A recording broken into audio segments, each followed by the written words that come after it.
Krishna. Hare Krishna. Hare Krishna Prabhu. Hare Krishna.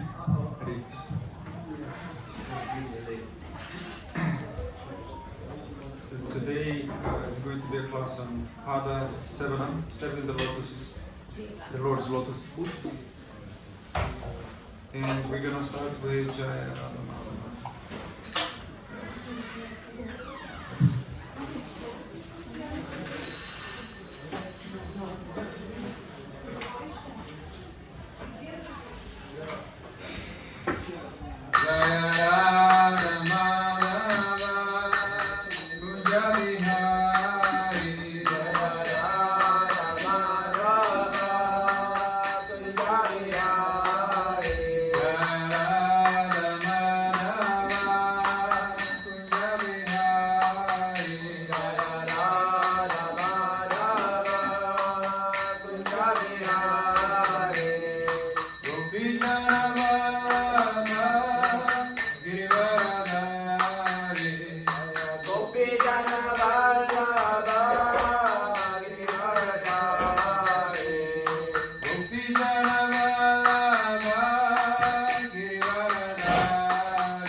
Vasudevaya. Om Namo Bhagavate Vasudevaya. Om Namo Bhagavate Vasudevaya. Om Namo Bhagavate Vasudevaya. Om Namo Bhagavate Vasudevaya. Om Namo Bhagavate Vasudevaya. Thank you. So today the subject is Pada Sevanam, serve the Lotus foot. And how do we serve Lord's Lotus foot?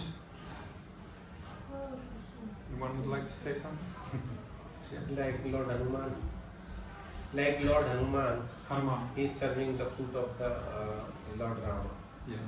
So always to serve the lotus foot of Lord Rama is following the instructions of Lord Rama. That is the path of the Savior. Yes.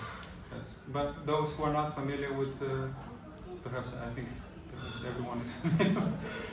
Does it take instructions from spiritual master? So, or becoming like surrender to Krishna? Yes. Also read Bhagavatam, serving his devotees. In this way, we're serving his lotus feet. And so, the choice of feet we serve, we already bow at so many feet in this world. Sometimes individuals serve movie stars, bosses, lovers, politicians, even our own senses. But these feet are slippery and temporary and powerless. But Krishna's feet are eternal. And so the lotus feet of Krishna can,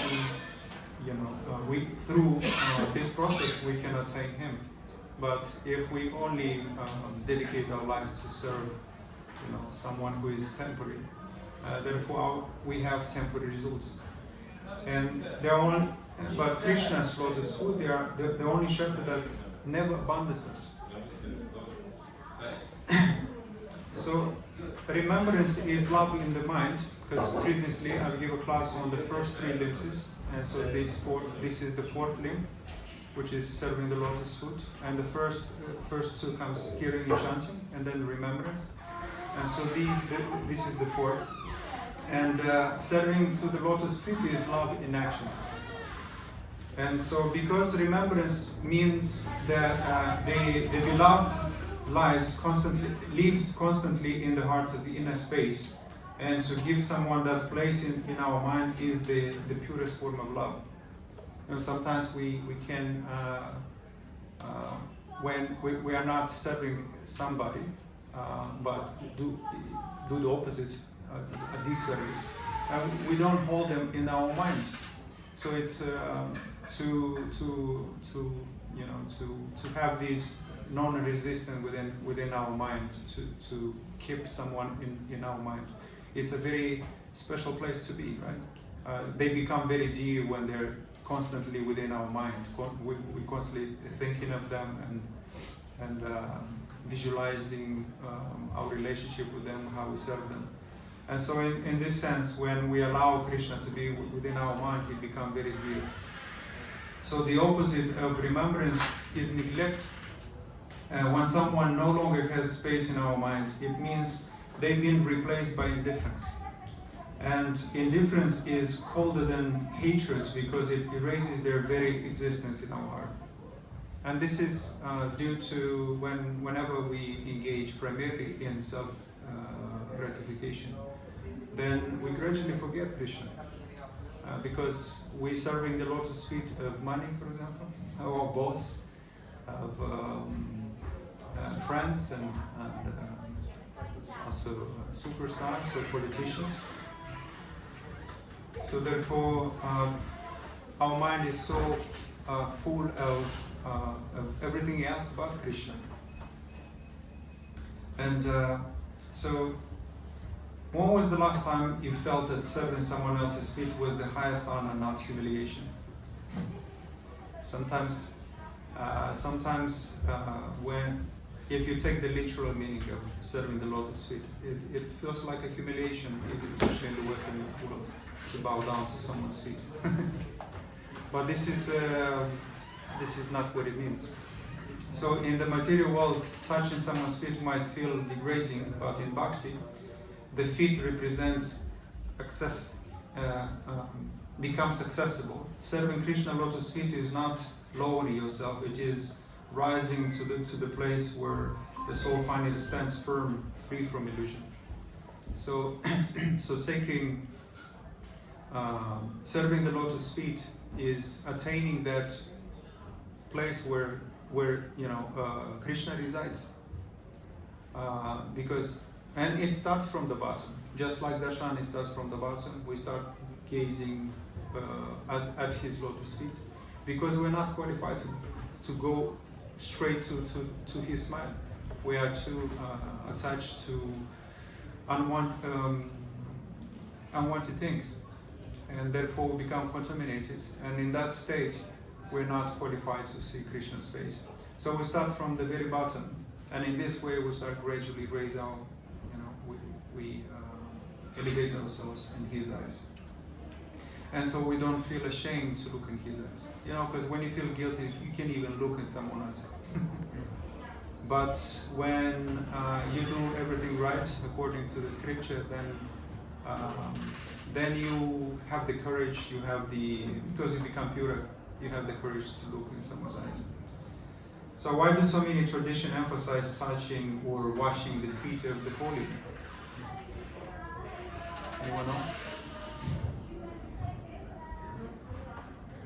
Because it's the lowest part of the body, and then you put yourself not lower than, well, you kind of put yourself lower than them, like take shelter of them, you just have surrender to them almost. Yeah, you surrender to higher authority. You follow their path, right? Yeah, you just, when you touch someone's feet, especially if he is pure.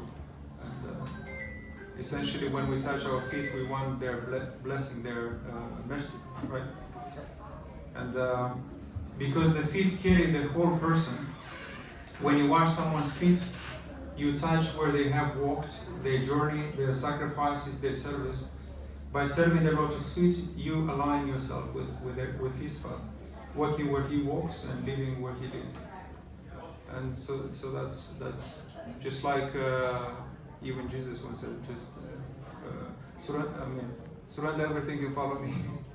So in that sense, you follow his steps where he's stepping with his feet, and therefore that means I have to give up my ways and follow your ways, and that means beginning of surrender. So if Krishna is the source of everything, why focus on his lotus feet instead of his face or smile?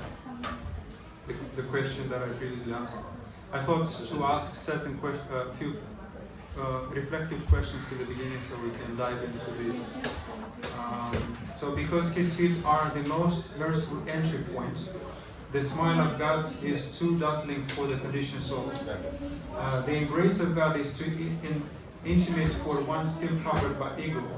At his feet, they are always accessible, always waiting, even for the unqualified. So the feet are where the journey of love begins. And sometimes we prematurely jump into, we think we are qualified to serve directly Krishna. But Krishna is pleased mostly when his devotees are served. Just like when, if you want to please, for example, a parent, it's better to please their kids. They are more satisfied when you please their kids. When you teach them, or you do some good service to them. The parents are satisfied with the person. They trust them, and then you can especially when it comes to marriage. If probably it's more prominent in India, you need to serve her parents so they can be satisfied before they accept you as a potential husband, right? I don't know so much about no. So imagine you could place your life's burdens at someone's feet and they could dissolve instantly. Whose feet would you choose? Your boss? Yeah. Or friends? They can actually give you moksha, for example, or to attain the abode or the love of Godhead. Even demigods cannot do that. they can only facilitate some of your needs, but ultimately Krishna can only give you liberation and prema. So the burden of karma, anxiety, and endless striving can only be dissolved by Krishna's lotus feet.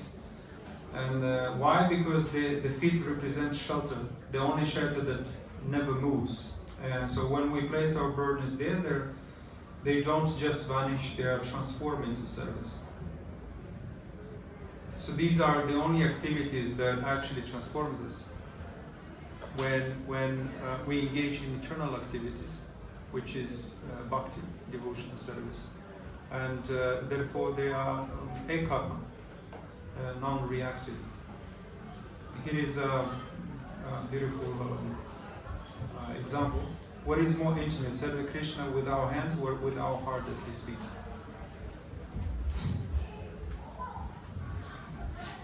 And so serving with hands can still carry ego. We still think we might be the doers.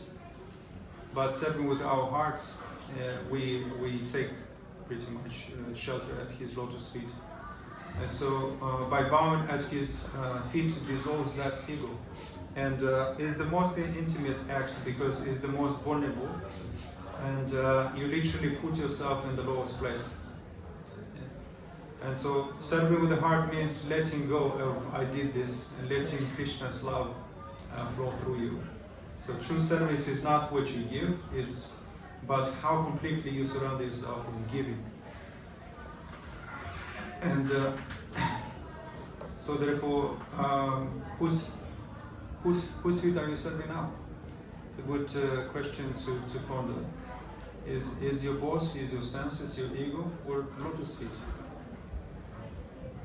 Because sometimes we kind of don't think too much about it, but we say that this is my priorities. But when you look at what he's doing, then you see his priorities. There is a saying that, don't tell me your priorities. Show me. In fact, you can find out how they spend their money, and you will see their priorities. Because they might say, I prioritize this and this, but how they spend their time, their money reveals where their priorities are. And so sometimes we cheat in ourselves. So everyone in this world serves someone. The only question is, are you serving temporary feet or eternal feet? So perhaps I should ask, this is a good question. The only question is, are you serving temporary feet or eternal feet? You know, in Bhagavad Gita and Bhagavatam, sometimes Krishna repeats 3 times wisdom. And the reason he repeats 3 times to highlight how important that is. So I thought this is should be repeated a few times. What repeated? A few, throughout Bhagavad Gita, some certain shlokas are repeated 3 times.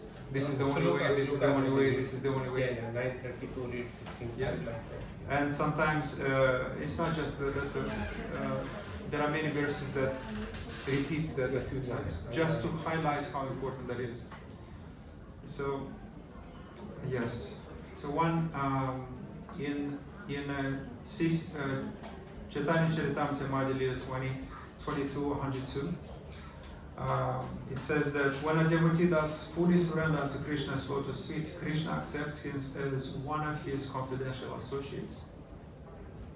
You see, so when we surrender at Krishna's lotus feet, not at the boss lotus feet or money lotus feet, because they cannot really give us shelter and confidential. We can become his confidential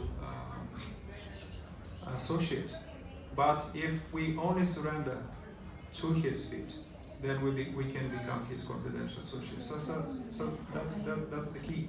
So complete surrender leads to special relationship with the Lord, where one becomes his intimate associate. There's just a couple more verses to confirm this. In Bhagavad Gita 8:66, abandon all varieties of religion, just surrender unto me. I shall deliver you from sinful reaction. Do not fear. So complete surrender is the Lord's lotus feet, ensures liberation from all sins and material entanglement. Therefore, half surrender is not an option. And in Bhagavad Gita 10:10, to those who are constantly devoted to serving me with love, I give the understanding by which they can come to me. This is another confirmation that at His love, when we surrender at His lotus feet and follow His instructions, then He can give the understanding. One more sloka, 934. That is the same. See? Yeah. Yeah. That is the same like 1866. Yes. Okay. Man Bhava Matlab Pramadhyaya ji Maharaj. Only two words are different in last line. You see? So there are many verses. I just chose a few, so I would, because I have many slides, I wouldn't be able to cover those. So devotional service to the lotus feet grants divine guidance and leads one to the Supreme. And any other shelter, they cannot give this understanding, because understanding is a descendant path. It is something that comes from above. We cannot manufacture that. So meditation, just a few points to perhaps to reflect upon, is meditation on the lotus feet leads to spiritual perfection, liberation. Absorption in the lotus feet brings unparalleled joy and detachment from material desires. Full surrender to lotus feet leads to the highest spiritual realization. And complete surrender elevates one to status of intimate associate of the Lord. So surrender to lotus feet purifies one from all self-reaction. And that's there is no other path that actually can purify us. So when we serve someone of high status in society, how do we feel? You know, for example, if you serve somebody who has who is very influential, very powerful human beings in this material world, and you actually become his employee or his servant, you become very kind of fulfilled, right? Accomplished, a sense of like a shade of it.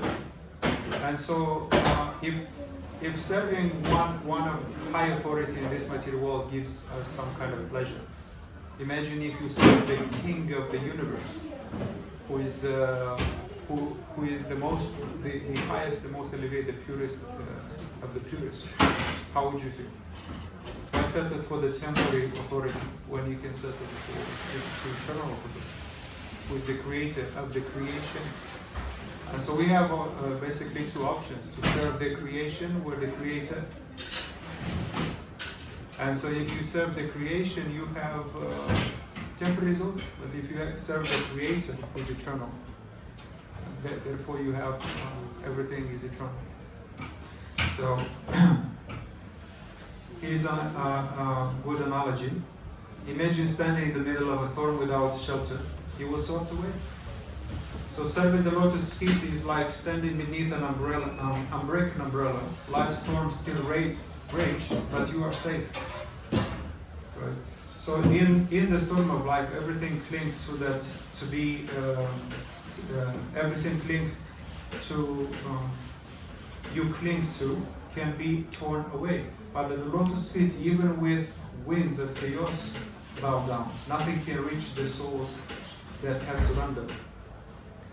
So we can either so basically, when we surrender to someone else, a temporary living soul in this material world, we surrender to them. It's like a surrender under a broken umbrella. So in CC Madhya 22:23, it says that it is my vow that if one only once surrenders seriously unto me, saying, my dear Lord, from this day I am yours, and prays to me for courage, I shall immediately award courage to that person, and he will always remain sane from that time on. When I heard this verse, it completely changed my life. And I started praying like this, and this is the shloka that manifested in my life. Before this shloka, I was scared, you know. But when I understood this and I decided to say this, and you pray in this way, from this day on, I am all yours, and you offer yourself fully to the Lord. And because it's His promise, He gives us the courage. You will never fear again. I never feared of disease ever again for the last 3 years, because I nearly died, and I had this moment of near-death experience, and I was scared. But after I got better and eventually came across to this Lotus, which is in Sicily. And I think it might be also in Bhagavatam. It completely changed everything. Gradually I started to lose fear, and became fearlessness. Yeah, so it's a very powerful if you actually sincerely recite this one with your heart. So the lotus feet are a divine boat. If the ocean of material existence is dangerous, what intelligent person would try to swim when a divine boat is waiting? This is a powerful analogy, because it is. When you take shelter at Science Feet, at Guru Maharaj, essentially you're sitting on a boat, and the Guru is the captain. But sometimes we're trying to sail throughout this infinite, ocean, material, endless material. It's compared with this material world with the ocean, endless ocean, and we're trying to sail with our own abilities. But Krishna is compared with the what do you call this? That you raise groups. The height. Yes.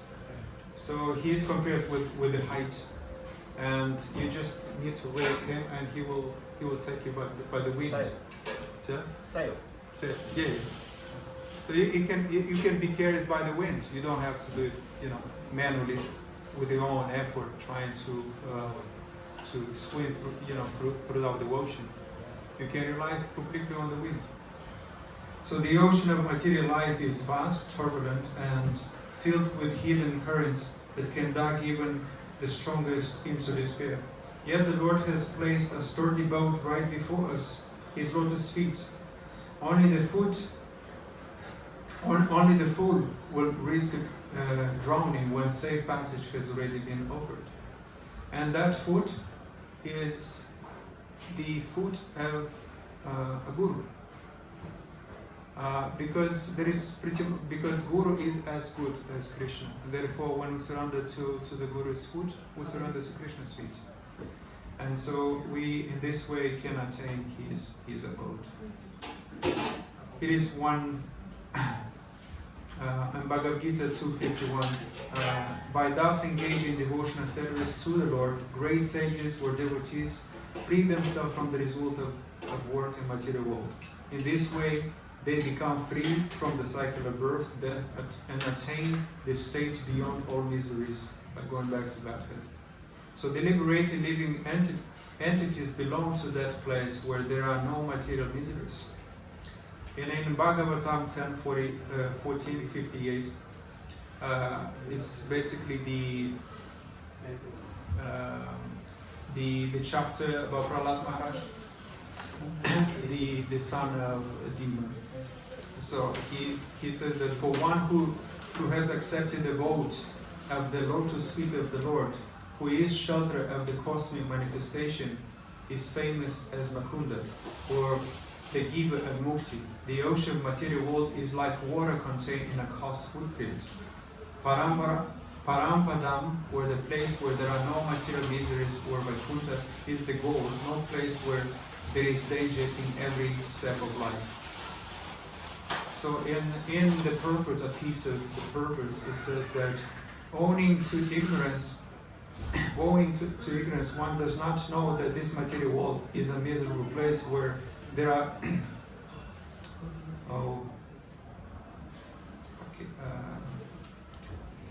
I made a mistake here. The text is not visible.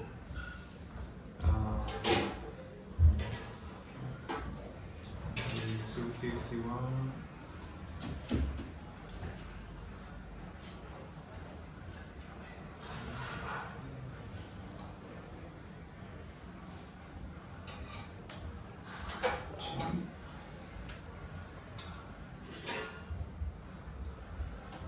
Yes, so for one who has accepted the abode of lotus feet of the Lord, who is shelter of, only to ignorance, one does not know that this material world is a miserable place, where there are dangers at every step. Out of ignorance only, less intelligent person try to adjust to the situation of fruitive activities, thinking that the results actions will make them happy. They do not know that no kind of material body anywhere within the universe can give life without miseries. The misery of life, namely birth, death, old age, and diseases, are present everywhere within this material world. But one who understands his real constitutional position as the eternal servant of the Lord, and thus knows the position of personality of Godhead, engages himself in the transcendental loving service of the Lord. Consequently, he becomes qualified to enter into the Vaikuntha planets, where there is neither material, miserable life, nor the influence of time and death. To know one's constitutional position means to know also the sublime position of the Lord. One who wrongly thinks that the living entity's position of the Lord and the Lord position are on the same level is to be understood to be in the darkness and therefore unable to engage himself in devotional service of the Lord.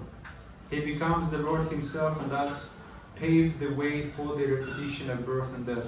But one who, understanding that his position is to serve, transfers himself to the service of the Lord, at once becomes eligible to Vaikuntha Loka. So serving for the cause of the Lord is called Karma Yoga or Bhakti Yoga, or in plain words, devotional service to the Lord. So this is how when we serve the Lotus feet, we essentially become eligible for Vaikuntha Loka. And that's pretty much how to surrender someone's feet. So, but sometimes this how we misplaced service, and this I created this picture with AI because I thought it's very nice analogy. So imagine polishing someone's shoes all of your life, and when you finally look up, you see it was corpse. This is what happens when we serve money, fame, or temporary bodies. But when we serve the Lord Lotus feet, we are serving eternity. And isn't it a good example? Sometimes we don't see until at some point.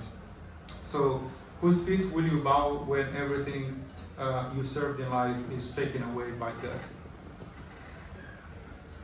Can they give you a shelter? And so even Lakshmi, eternally massaged lotus feet, even the goddess of fortune finds no higher service. And so, this is one reason to be inspired to take shelter at his lotus feet. So in Bhagavatam also says that, my dear Lord, your lotus feet are the cause of all auspicious things and the destroyer of all the contamination of sin. I therefore beg your Lordship to bless me by the association of your devotees who are completely purified by worshiping your lotus feet and who are so merciful upon the conditional souls. I think that your real benediction will be allowing me to associate with such devotees. So when we have the association of pure Vaishnavas, pure devotees, essentially we're taking shelter at their lotus feet, and without their mercy we can attain Krishna, because they are the distributor of mercy, and so they carry Krishna's potency, and it is equally distributed, even if he's not self-realized person, because the process itself can. I heard this from Maharaj Shivaram Swami. He was asked the question: is if can a person who is not who doesn't have prema give prema to another devotee? And he said that yes, because he doesn't have to have prema to carry this mercy, because the process itself can lead to a person to attain Krishna's prema, and therefore that's a very good insight. Because sometimes devotees resist whom they should surrender to. They think, oh, I'm not sure if he's qualified or if he actually saw Krishna. Sometimes devotees, I heard one person said to me that I will only surrender to the one who literally saw Krishna face to face, like external darshan. And that's a good aim, but that shouldn't be a stamp, like an obstacle for us. Because a devotee, if you see he's sincere, you can see his activities. That shouldn't be. We shouldn't doubt it, because if we follow the instruction, we'll attain prema anyway. Because it's a matter of sincerity and it's a hard thing. So to serve Krishna's feet is to take the position of Lakshmi or the gopis and Arjuna. This is what they've done. Therefore, they had, like Arjuna, they had Yena Darshan. And we can also attain that through surrendering to his lotus feet. So serving any other feet ends in disappointment. Serving his feet ends in liberation and love. So what one step will you take this week to serve the lotus feet? Serving the temple, serving devotees, chant the holy name, or cultivate daily meditation at his feet? This is a good question to ask ourselves. A practical way of surrendering at the lotus feet. The first thing I've done after my near-death experience, I washed the floor of the temple. But I didn't do it willingly. It just happened that I was eating, because I didn't know so much about the experience in the temple. And I took prasad and I entered the temple and I stopped eating. And the devotee saw me and was like, "What are you doing? You're not supposed to eat in the temple. Now you have to clean the whole temple." And I was so weak. I lost 20 kilos within 2 months. I was so weak. I was like skeleton and walking. So I was waiting for my death pretty much. And I was so weak and vulnerable that I didn't mind. It didn't offend me because he was like, "You must clean the temple right now." And as soon as I started cleaning, I felt a sense of peace, because it reminded me of a story of the Joseph, who pretty much had the gift to discern the dreams. And as I was washing the floor, I felt my heart softened. And because when I was cleaning, I understood that when you clean the Krishna's temple, it's like cleaning your heart and cleaning your mind. And gradually I become released from the disturbed mind and contaminated heart. I felt so humble. And so I thought, wow, this is amazing. I started crying. So I said, next time someone's asking me to, who wants to volunteer for cleaning the temple, I should be the first one to raise my hand. Because it's such a powerful service. And then when I got out of the temple, the devotee actually told me that you've done one of the greatest service for Krishna. Using your hand to wash the floor of the temple pleases the Lord. So the reality of life without shelter is, I've researched about the nurses, what they share in patients in the last moment. So hospice workers often report people dying in fear, and they say, "Don't leave me, I'm not ready, or it's dark, I'm afraid." And the majority of people, they say they remember their mom. This makes me emotional. And why? Because they have served material feet all life long, family, money, beauty, health. But in death, those feet cannot hold them. And so, but those who serve Krishna's feet live differently. Srila Prabhupada, for example, even in his final days whispered, I heard he saying that I have no desire, I have no desire. But also he pronounced his name, Krishna name. And devotees chant at the lotus feet and leave smiling, fearless and protected. They lose that fear. Because it's like, what was the worst thing that can happen? After that near-death experience, you feel, I guess that was one of my Krishna's mercy. Because I've seen what the worst thing can happen, losing my life. And when you experience that, you realize your dependence on Krishna. You realize how insignificant you are. And this is one thing that I like about suffering or disease, is that you realize your dependency. And you become attached to Krishna in this way.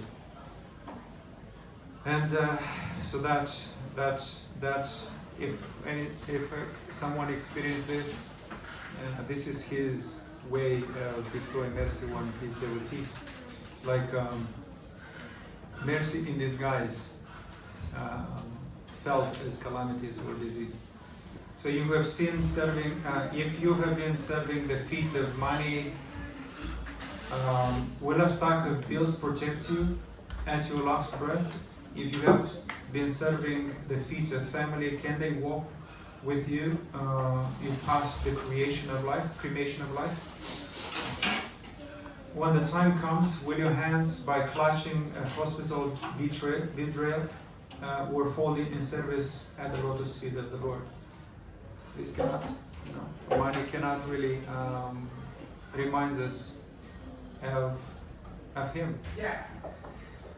So, a few analogies, three analogies that I thought is very powerful analogy, is to show the psychology of service. Just as gravity pulls everything down, our service pulls us toward the object of our worship. So that if we have served temporary feet, gravity pulls us back into temporary bodies. But if we have served the eternal lotus feet of the Lord, we rise to His eternal abode. It is so much easier to actually remember Krishna when we always thinking of Him, always doing some service, or always remind ourselves, who am I doing this for? Any work, any kind of work, even or any kind of duty. If you just remind yourself, I'm doing this for Krishna. You can go and work, accumulate some resources. If you just remind yourself, I'm doing this for Krishna, and then you constantly engage in service to Him, and that transforms karma into a karma. Just the motive behind. If you shift that motive, simply by reminding who you're doing this for. Am I doing for me, for family, or am I doing for Krishna? And because work for me equals karma, bonds us to this material, but work for Krishna liberates us. So work for Krishna is eternal activities. So human nature is to serve. The mind and body are always at the feet of someone or something. Boss, money, fame, whatever it might be. Here is another one, very nice one, the soldier analogy. I'm a collector of analogies. I like analogies because they have great impact. So imagine a soldier holding onto the feet of a general in battle, saying, I am yours, please protect me. That general can save him, but imagine clinging to the feet of a statue, lifeless and powerless.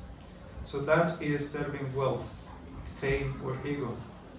They cannot defend you in the final battle of death. Because they are impersonal.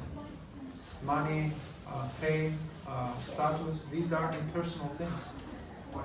Therefore, they cannot really protect us. They can help us as a tool if we use it properly. If we use the resources in service, and that can indeed help us. And one more, the lotus feet are the bridge to eternity. But most people spend their lives building bridges out of sand. Career, possessions, relationships, that collapses when the flood of death comes. So it's good to ask ourselves, whose feet are we pleasing? Are we worshiping? Is it temporary feet or eternal feet? I would, perhaps the most important question of today, if you go home, at least this one question, if you ask yourself, that would change everything. Am I serving temporary feet or eternal feet? And who actually can give me protection? So there are two more verses where Prahlad Maharaj says that person who are strongly entrapped by the consciousness of enjoying material life and who have therefore accepted as their leader or guru similar blind men attached to eternal sense objects cannot understand the goal of life is to return home, back to Godhead, and engage in the service of Lord Vishnu. As blind men guided by another blind man miss the right path and fall into ditch, materially attached men led by another materially attached man are bound by the ropes of fruitive labor, which are made of very strong cords, and they continue again and again in materialistic life, suffering the threefold miseries. See, isn't that interesting? That if you follow an attached man to this material life, the only thing that it increases your attachment even more. But if you follow someone who is detached to this material and attached to eternal life, therefore you become attached. Because the only way we can become detached from material life is to become attached through eternal life, through eternal activities. And so these temporary activities becomes insignificant, and they gradually lose taste for them. And because you cultivate a taste for eternal activities, which are pure. And in Bhagavad Gita 7:532, unless they smear upon their bodies the dust of the lotus feet of Vaishnava, completely free from the material condemnation persons. A person very much inclined toward materialist life cannot be attached to the lotus feet of the Lord, who is glorified for his uncommon activities. Only by becoming Krishna conscious and taking shelter at the lotus feet of the Lord, in this way can one be freed from material contamination. So Prahlad Maharaj says that without taking shelter of the lotus feet, all attempts at happiness are like trying to quench thirst by leaking honey from the outside of the jar. It's pretty much about the nectar is inside. And I heard yesterday actually that about the internal and external surrender is that external surrender is like giving Krishna a gifted box with nothing inside it. So, because essentially we begin externally to engage in service, but internally we're still communicating with these material activities. And that's equal with giving yourself with nothing inside. And so serving his feet now guarantees we won't die in fear but in shelter. So one last question that we can ask ourselves right now is, whose feet are you holding onto? And when death comes to pull you away, will those feet still be there? Whoever you take shelter of. And I thought I came across this. I watched this short animation 3 years ago, and I thought this could be very relevant to today's subject, because essentially when we are captivated by these temporary activities, we kind of asleep. So this beautiful. I hope you hear the message. It's very funny. I wanted to end in a funny way. Perhaps somebody watched this. It's kind of funny, but it's kind of relates to how we act in this material world. I'm not sure if it's going to be heard through speakers, but I hope you can hear the message. Oh, it's not heard. Perhaps, how can I make it?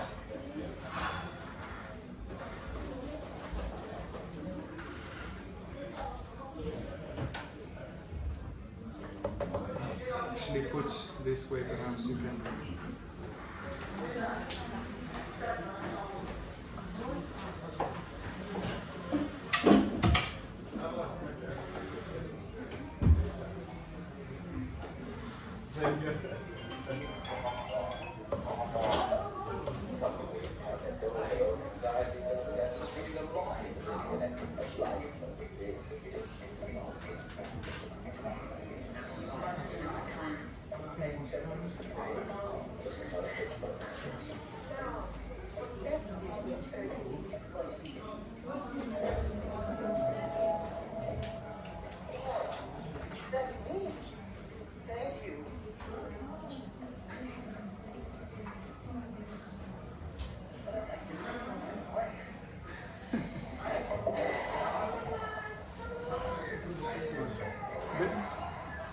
So basically, in one sense, that when we captivated by this material thing, we kind of sleep, and when we wake up, we have the mercy of a devotee.